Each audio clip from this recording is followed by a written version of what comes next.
मु श्री अशोक कुमार नंदी समस्त को थैंक्स।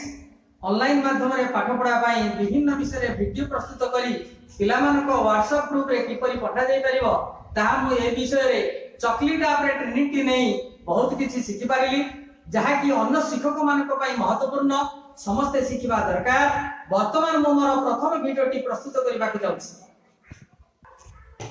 पिला माने आज हमें षष्ठ श्रेणी साहित्य बही पद्य विभाग धूली कविता टी आज पढ़िबा। एई धूली कविता टी कवि होउछन्ती विद्युत प्रभा देवी। वर्तमान तांकर परिचय संपर्क रे जानिबा। से 1926 मसिया केंद्रापड़ा जिला अंतर्गत नटरा ग्राम रे से जन्म ग्रहण करिथिले। से आधुनिक युगर जने विशिष्ट नारी कवि थिले।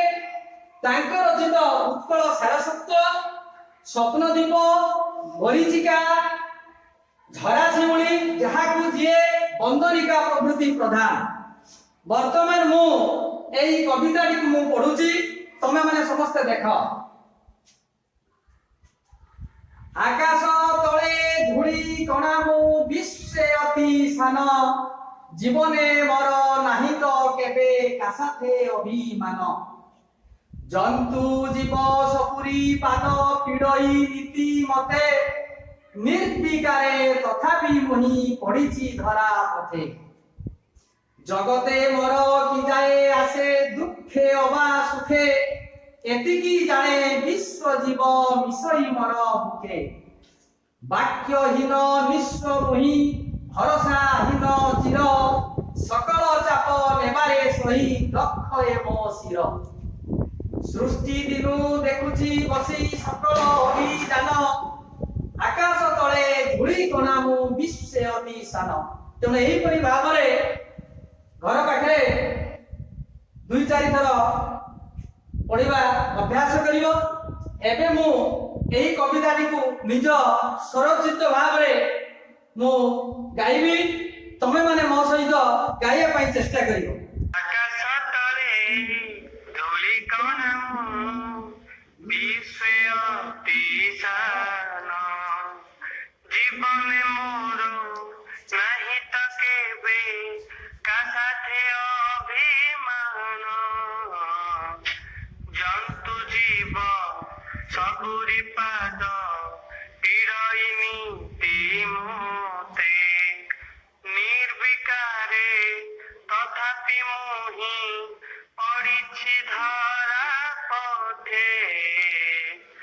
जगते मोर कि जाए आसे दुखे अबा सुखे, एतिकी जाने विश्व जीव मिसई मोर बुके। वाक्यहीन निस्व मुहि भरसाहीन चिर, सकल चाप नेबारे सही दक्ष ए मो शिर। सृष्टि दिनु देखुछि बसी सकल अभिजान, आकाश तले धूली कणा मु विश्वे अति सान। आकाश तले धूली कणा मु विश्वे अति सान, जीवने मोर नाही तो केबे कासाथे अभिमान। कासाथे अभिमान। एहिपरि स्वर रे घर पाखे समस्ते अभ्यास करियो। धन्यवाद।